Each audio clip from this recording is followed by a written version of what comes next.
Now that your turf and possibly much of your old landscape is gone, breathe a big sigh of relief. You're almost there.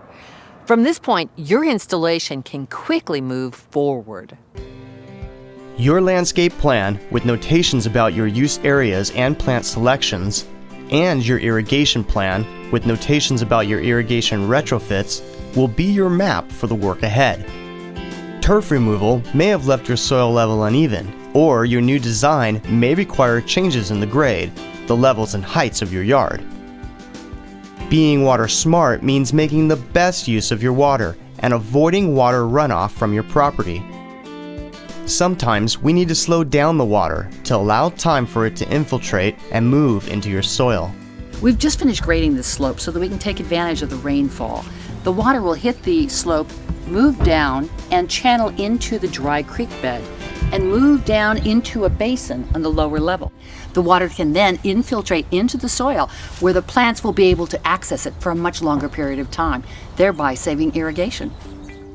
Look back at your planting and irrigation plans and note where your irrigation needs to go. If it involves drip, lay out the lines where your plants will go.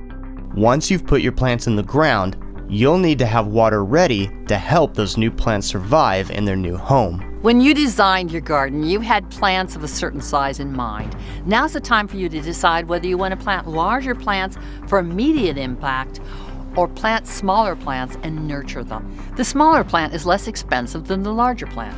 It's taken the nursery several years to grow the plant to the larger size. If you have patience for your plants to reach maturity, then go with a smaller size. With proper soil care, they'll grow quickly and they're easier on the budget too. With grading and irrigation completed, the next step is to plant your large plants before sheet mulching. Start by digging the hole as deep as the plant's pot and about twice as wide. Fill the hole with water to moisten the soil and let it drain into the surrounding dirt. While you're waiting for the water to drain, amend the soil that's going back into the hole. To amend the soil, add 30% compost to soil removed from the hole. For example, use 3 scoops of compost to 7 scoops of soil. Remove the plant from the pot carefully and massage the roots to loosen them up. Place the plant in the hole and check that the crown of the plant is slightly higher than the soil around it. Fill in around the plant with amended soil so the crown remains slightly higher than the surrounding soil. Now water the plant thoroughly.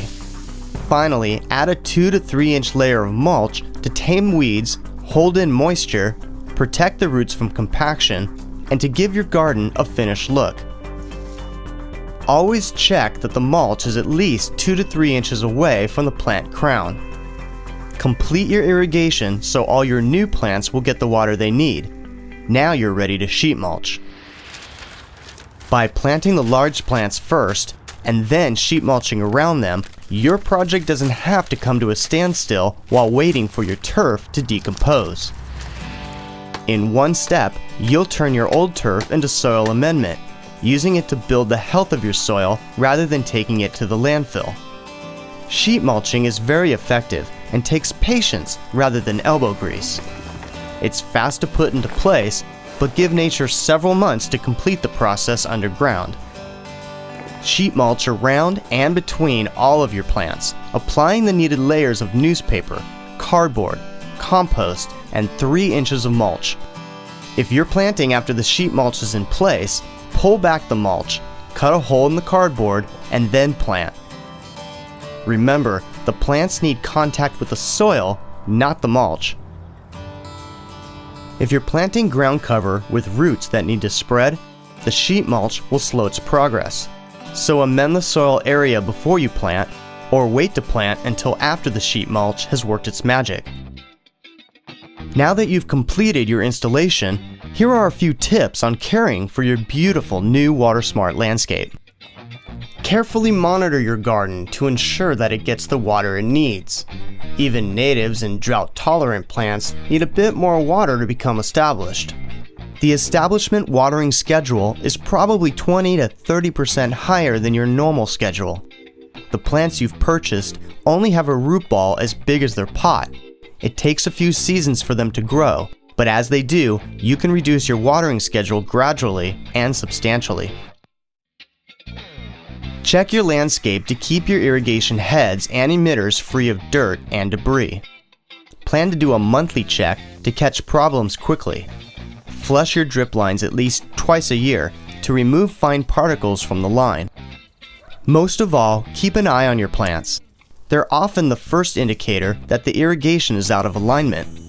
Make the most efficient use of water by irrigating between sunset and sunrise. Turn off the irrigation when it rains.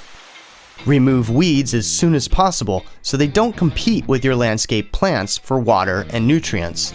Maintain that 3-inch layer of mulch to help with weed control and soil building. Before you know it, your new plants will be thriving. You'll find that you're not only saving water, but reducing maintenance as well. In addition, you'll have a landscape that brings beauty to your home and enjoyment to your life.